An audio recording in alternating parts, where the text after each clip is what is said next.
I actually used to believe the world was your friend. One of the greatest lessons we could do is learn from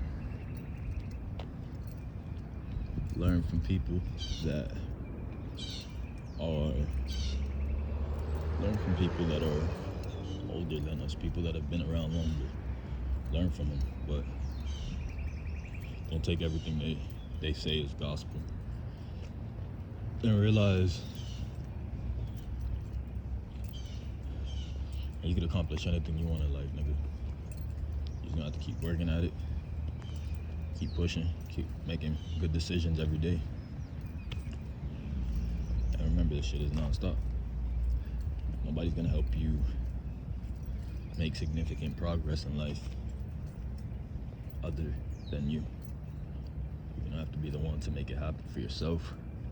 And although at the moment it may not seem ideal, it may not seem effective, I want you to pay attention to the mechanics, to what's really happening.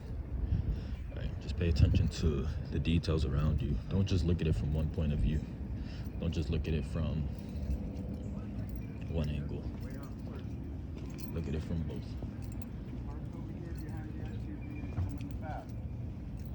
Keep going.